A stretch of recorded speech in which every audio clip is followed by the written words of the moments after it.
Shalom shalom akunzi w'iganiro intahe yubaka ni iteka ridasanzwe n'umunezero udasanzwe gusaba kubakira muri kino kiganiro. Iki ni gice ca kabiri c'intahe twagiranye na Felix. Uno munsi Felix aza kutuganiriza kukungena Imana yamwubakiye urugo.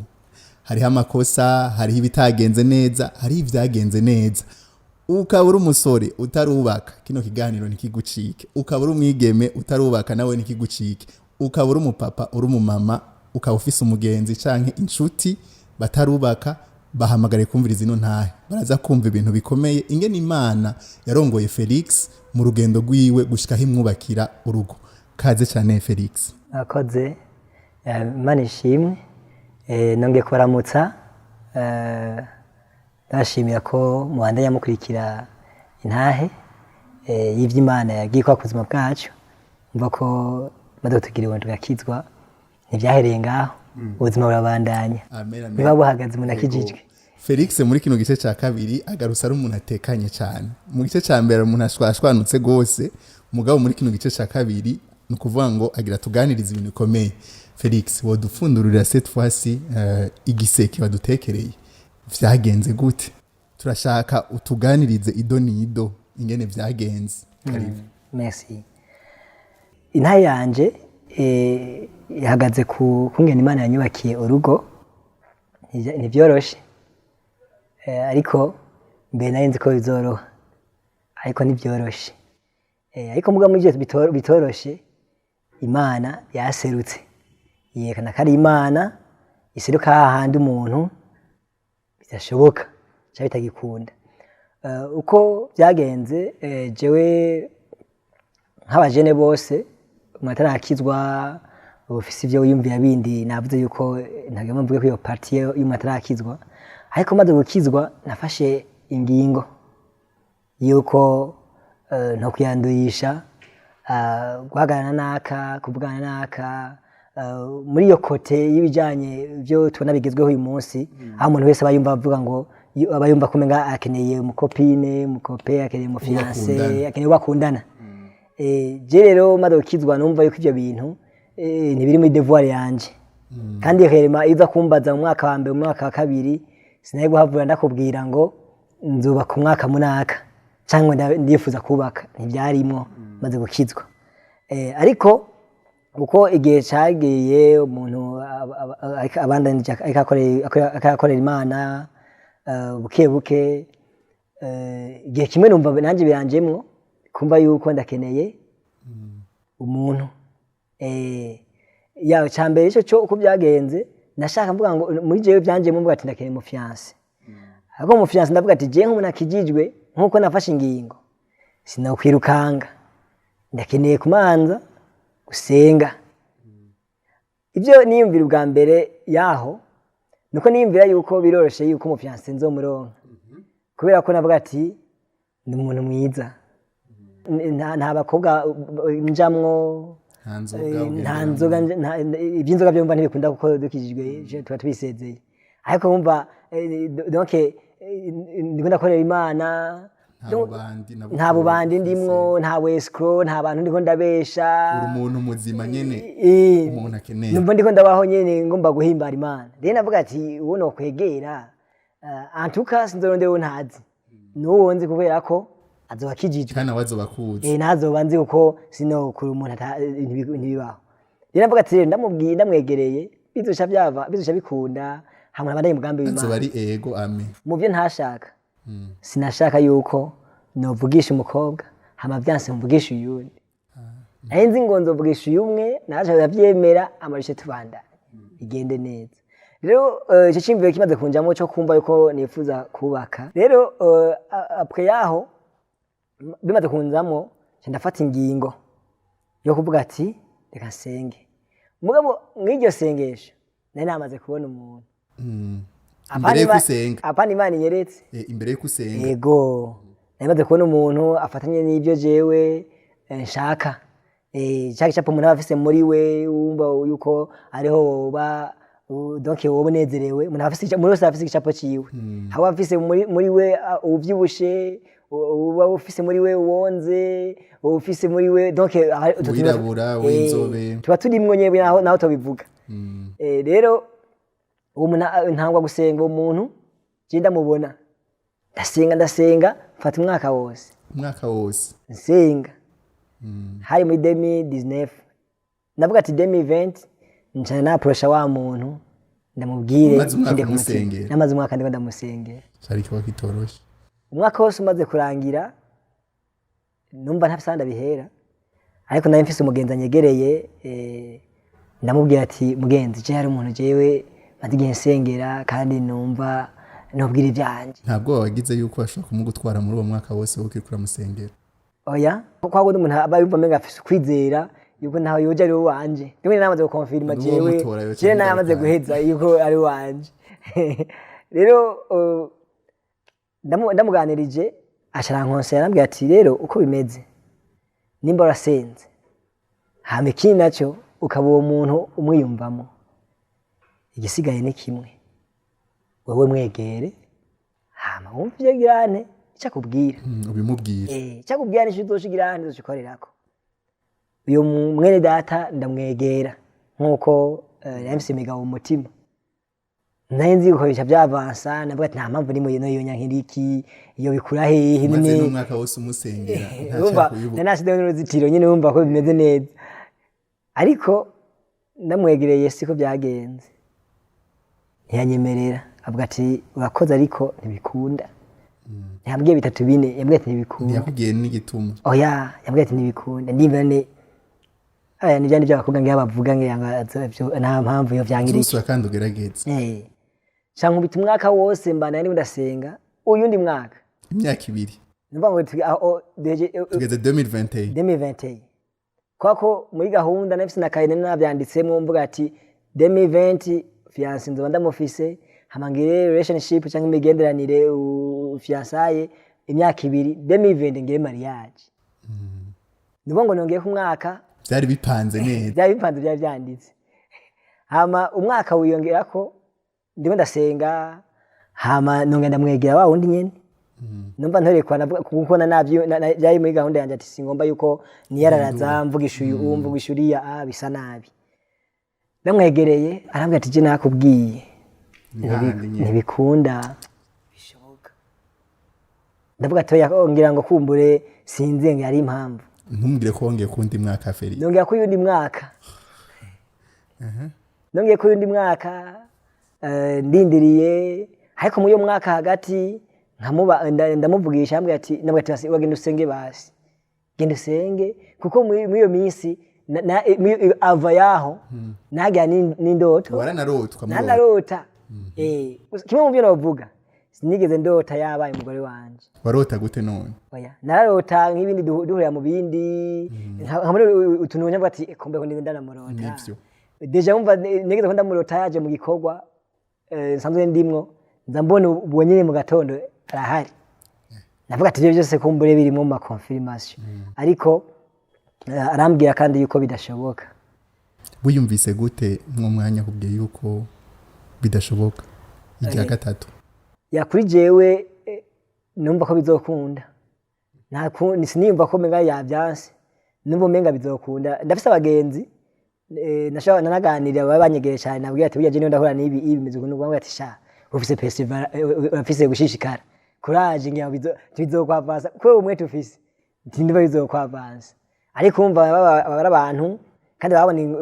ingufu ko ashiramwo bakavuga ati umuntu mwaka uraheze undi mwaka ugiyeko ariko arasenga kumbure kandi ntihabuze kandi hari nabaje kambwira ati nanjye narose nanjye ikintu iki kuri wa wundi nyene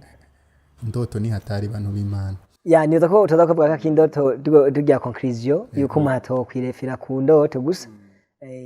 rero bimaze ko bimeze uko umva tugeze muri 2020 kombye vende yageze navuga ati no mu mwaka byashoboka yuko kwako navuga ati muri December mayagiraba ntacyo bibuza uwo mwene data arambwira ati ndamaze kumubwira ati genda usenge umva Imana ikubwira yambwira ati je ntavyiyumvamo sinshobora no gusenga aho rero naciye ntangwa n'ubwiye ama proche y'abakozi b'Imana nkavuga ati mumfashe gusenga jewe ikintu mbona kitako kiravansa iki cyumva ko yari baye imyaka 3 ndiko ndagira hane ndiko ndasenga ati mumfashe hama Nambwiye ati none byagenze gute ndababwira bavuga ati rero genda ubandanye usenga Imana izokugira neza ariko umva kungira neza je numva yuko kungira oya je navuga ati kungira neza ni kuri urya bimaze kuba bimeze uko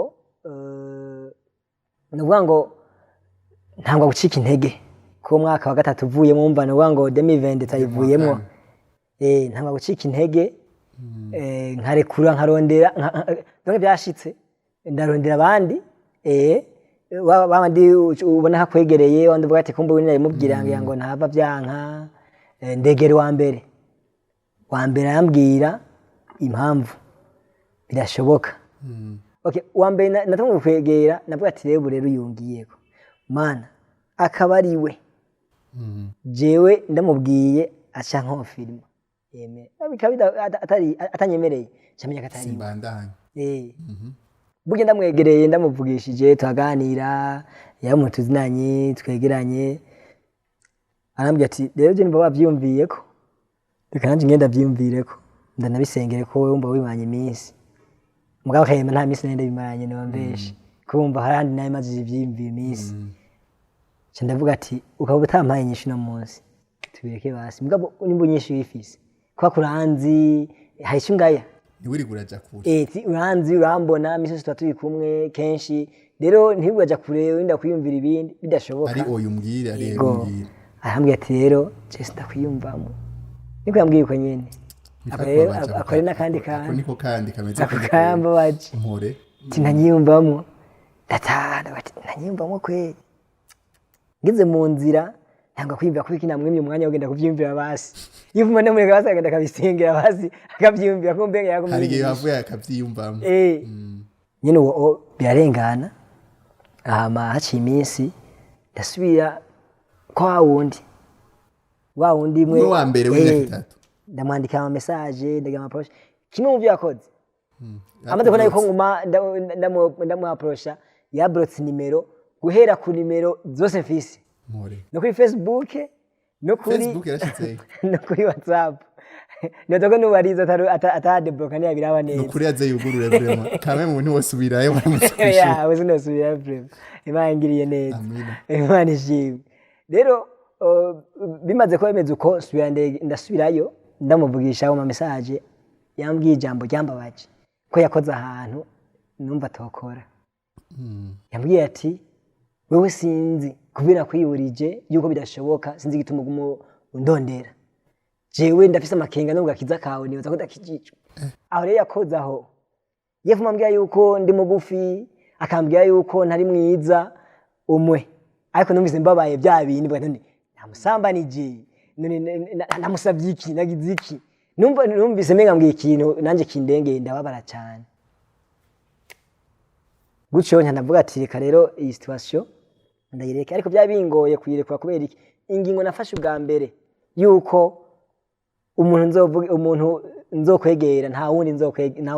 azoba ari wonyene buryo gwabaye ufunguzo rubroka yuko bingwa no kugura umutima wanje ngo Imana ikore ikiye n'ahandi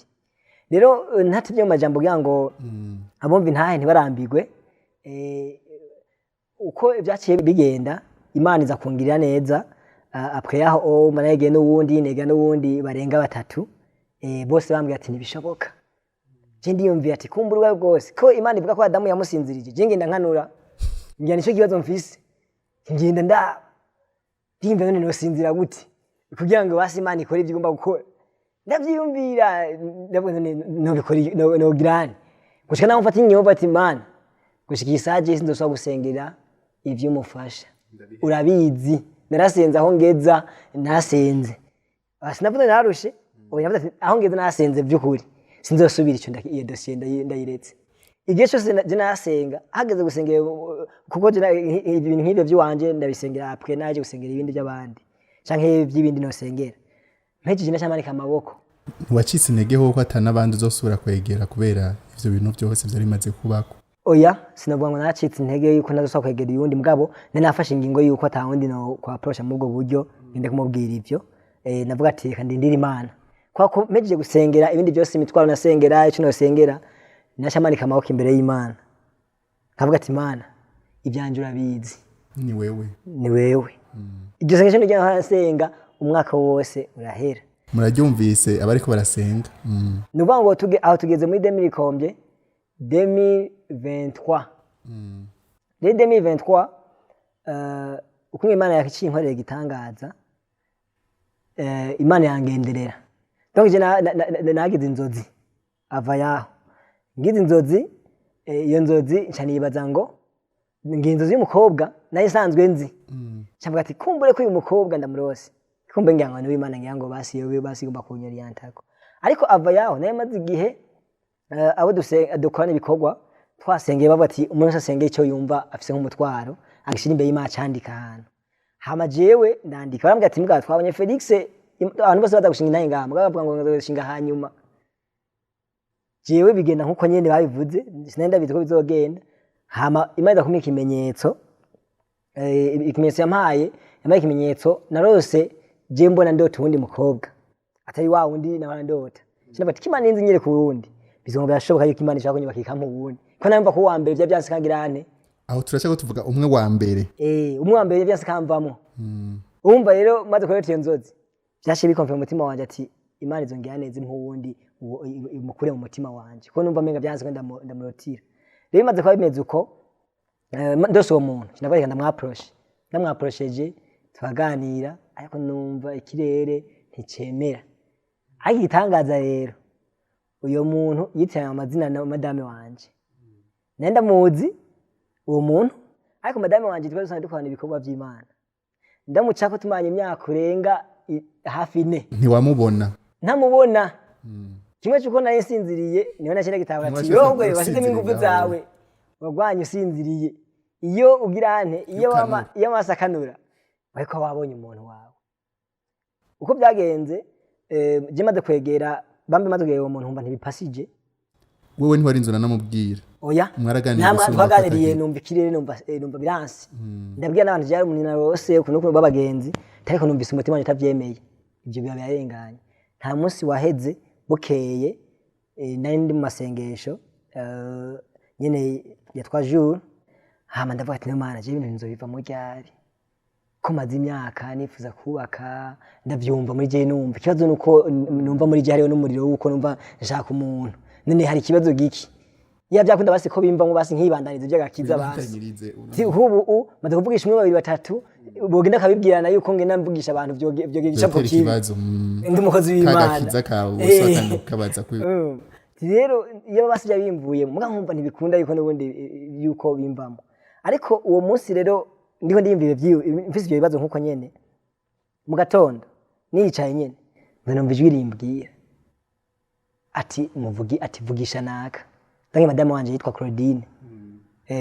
Nguvugisha Claudine. Oje Claudine twakona ibikorwa by'Imana. Mu mutwe sinigenda mwimvira n'umunsi numwe. Sinigenda mwimvira gatoya. Niba ngo sinigenda mwimvira n'umunsi numwe, duhuye yari yambu bisanzwe, ndibuka ko jewe ntango ibikorwa by'Imana, na nziruka guhanagura intebe, hagiye ntanga nkasanga intebe yazimaze. Hafata intebe ko tuzihanagura turi batatu zigateba, azimara gutari wenyene yagisanga api. Nkumva ni kibazo ngafata decision yo kuzinduka nanje iyindi dimanche kwenda mutange suivu azanagura. Rero nuvuga ngo après yaho ojewe maze kumbwira ngo vugisha naka byari ijwi rije nkuko nyene, kuko ni muziki ni cabaye kugira ngo numve iryo jwi. Je narimviye ndica ndavuga ati muri eglise y'isuku ningana n'abakobwa bayirimo ndabuze umufiance bishoboka gute? Muvyo bibazo nyene cyane mvige jwi ati vugisha Claudine, kandi bana Claudine tuvuga niki sinamushira ko importance numva umenga nta mpamvu yo kumuvugisha, sinigenda mu agaciro by'ukuri. Hama bimaze kwa bimeze uko cyangwa ngaho sinamurondera, ariko nta mwanya waheze ndagwara ngwaye hageze matweze ndaremba cyane ndemvye mba byo kwa muganga. Niyo kwa muganga kujya nyene bagutreta kwa pima ndindiriye amaresultat. Sura kumva ryajwe ati telefona naga. Cyenda mu telefona cyo tavugana. Kuva uwo munsi nyene hari le 1er février. Tuvuganye bisanzwe nyene kwa nanjye numvise ngo muvugisha neza ngenda muvugisha. Namuvugishije ndambwira ko ngwaye ndi kwa muganga, ambwiye ati ngo yaba hari hafi naye kuza kuraba doke biherera ngaho. Mugabukeye aramvugisha. Amvugishije cyenda muvugisha. ndavuga ati mbe kubera ko utambajije uko naramutse kandi nakubwiye ko ngwaye acambwira ati yo nukuri mbabarire sinzosubira iryo jambo rero yambwiye ngo umbabarire sinzosubira nca ndiyumvira none je ndiki cyo tuma atazosubira kureka kumbaza nca numva mu mutima wanje ikirere kirugurutse numva ndanezerewe kuntu ari embre yoroshe imenga anyitwararitse ntahuye anyakiye muri situation ndimwo cyo tanga kuganira uko burya nta minsi yahezemo muri zibiri nca navuga ko ndamukunda nawe kumbe yamaze iminsi umuriro kuri mwakamwe mu bwo buryo nyine gutyo rero turabandanya mu mwaka nyene Imana igira neza turubaka urugo urumva yuko byabisanzwe biri mu mutima wanje ko nifuza kubaka twubaka urugo muri 2024 nyene twakundanye muri février 13 nanamuga ko ndamukunda hama muri nyuma y'imisi 12 gusa wari umaze namaze kuyivuga hama 13 le 14 décembre tugiye mariage kandi uyu munsi twubatse urugo rwiza turaryohewe mu mwaka tumaze byukuri ntacyo twayira Imana Imana arabahezagira abana ikibondo ciza twarose n'ikibondo Imana itugira neza rero kimwe no uvuga kuri ino ntahe kugira ngo bene data bumve icyo nagombye kuvuga nashatse kuvuga ngo ibyo dushaka ibyo twifuza ko bivuga ngo mu mutima w'umuntu habaye imigabo myinshi ariko uhoraho niwe ayishitsa yose nibo ngo naho hari ivyo umuntu abashira imbere abashaka yuko vyoba nivyo ariko ntibibagira uruhande rw'Imana kariyo ibishira mu ngiro rero idashize mu ngiro bya bindi ushaka niho yimakaryo ko gukora haleluya uwo mwanya nayihaye uvuga ngo Mana je ndamanisa amaboko yacinyugura amaso iranyereka ati era muramana ariko umuca kurengana rero kubijanye n'urugo ndazi ko biko abenshi ko aca abasore cyangwa inkumi bako aca mu bikomeye nk'ivyo aho umukobwa ari we yifuza yamwiga agasanga si we ariko arifuza n'abakobwa uko nyene n'abahungu bikamera uko nyene rero impanuro ni yuko ivyo twese dushaka tubishire hasi hama twereke Imana icyo dukeneye ivyo dukeneye ntugende tubishire mu ngiro aho iyo dukeneye dusaba Imana hama Imana izoza ibishire mu ngiro ariko kimwe n'utanga nk'impanuro ntibikubuze icyo ukora bandanye ukore ibikorwa ukwiye gukora nimba uvuga ati genda keneye kugira mariage ico nimba uvuga ati ndaronsa amafaranga ivyo ukeneye kugura bigure byo kwitegura nibisanzwe kwitegura uvuga ati reka ngura kakangura ka bireka birimwe mu gikorwa cyo gushigikira icyifuzo cyawe no kwizera donc kukwasha mu gikorwa kuko je madame wanje yaguza ibintu byinshi ava yaho tutanahura ata muntu azi ngo ni tuzokubakana yabifise nanje nayo maze gutangwa gutegura nguri matera ngirante ariko mvuga ati igihe kimwe ndazi ko nzokubaka rero uvuga ati nzokubaka ntiwosho wicara ngo umufyansa azonsanga mu nzu kora ibyo tuzagukora ha mubandanye ukora ibikorwa by'Imana ubandanye yubaha Imana yazi ibyo dukwebwe dukeneye kimwe no uvuga akenshi turafise abo dushaka ariko abo dushaka si Imana itugombera kubera iki uko jewe meze Imana iranzi gusumba uko je niyizi rero Imana yazi umuntu ankwiye je nibaza yuko iyo ntaronka nk'uwo mfise hari bitari kugenda neza hari bitari kugenda neza ariko Imana nabonye ko Imana ari umwizigirwa kuko uwo yampaye aransporta mu ntege nke zanje aransporta mu ntege zanje mu bingora usibye no mu byo bingora no mu byo nkora birantwara umwanya cyane ku buryo atari umuntu ashaka kubitahura yovuga ati oya ntibikunda ntibikunda rero Imana yatuboneye ibitukwiye dusozera kimwe c'indoto mwo kivuga kwiki bumva ko mwarose kenshi icindoto cyo nakivuga ko nicuko sindoto gusa ni n'abavugishwa canke n'abagenzi abari ruhande ni n'abavugishwa donc iyo message yose woronka Bibiliya ivuga ngo nimwanke ibyavugishwa n'Imana ariko mwisuzume rero ushobora kurota suzuma indoto zawe yuko zavuye ku Mana rero mu kuzisuzuma Bibiliya itwereka yuko tuba abantu bari kwagirane kwagendeshwa na mpwemu yera nta bundi buryo nabukeya wose uzumamwo indoto kubera iki canke ubuvugishwa kubera ko umuntu muri we yubatse yuko afise ivyo yifuza. Rero kenshi ibyo twifuza nivyo biduha kwemera ibintu canke kwanka ibintu. Rero novuga ngo hamwe n'inzozi hamwe n'ubuvugishwa hamwe n'ibindi byose tubisuzumishe ijambo ry'Imana, tubisuzumishe ubwitonzi, ugutekana, ugutekereza, no kwirinda. Bibiliya bivuga ukwirinda. Iyo umuntu yirinda biragufasha yuko ushobora gusuzuma. Ko nk'akarojya ari umuntu yambwiye ati jena Imana yanyeretse nakamwubaka urugo, nk'iyo nca mvuga ati ko naka yabibonye nivyo ntibyari kuba byo. Chance nagize uwo yambwiye ibyo ubwo buvugishwa nuko yambwiye unyuranye n'uwo wundi nako ndasengera. Byarakubaye ko mugabo ivyo ni inkuru yabaye réel. Uwo muntu sinamwaproshije kubera uwo muvugishwa yambariye, ariko nabaye broken iki navuga ati umuntu ambwiye bitari byo kwaje ari undi ndasengera. Gute yo nkatisha kandi ari undi je mbona barufise intumbero yiwawe. Ariko umva muri batanu navugishije umwe nuvuga ngo abo bose bagiye ku ruhande twubakanye n'umuntu umwe. Rero nivyo. Urakoze cyane Felix. Ntituzi abo umaze kuvugisha ingene bangana canke amaze kuvugisha ingene bangana, mugabo amajambo abiri nasigaranye ni tekana, manika ibiganza, uvyegurira Imana izo gucira inzira. Umuntu wawe arahari kandi mu gihe gikwiye uzomuronka. Ntureke guha akaryo Imana ngo yikorere mu bugingo bwawe. Reka Imana ikore izo gucira inzira. Ndagushimiye wowe kuradukurikira, ndagushimiye Felix, uduhaye intahe ikomeye cyane. Nanjye ndabashimiye kuba mwampaye kano karyo. Ni ntahe namambwiye na madame na ndayimushingira akavuga ati byukuri nawe kimwe mu byo nosubira novuga. Madame yambwiye ati byukuri nawe ararushe, ruhuka rero. Kandi byukuri ndaruhutse, ndamwita confident. Nivuga ngo turi kumwe manumva meze neza, byukuri Imana yampojeje. Ni Imana ihoza, namwe izobahoza. Naho ubutaha mu kiganiro intahe yubaka gikurikira. Murakoze cyane.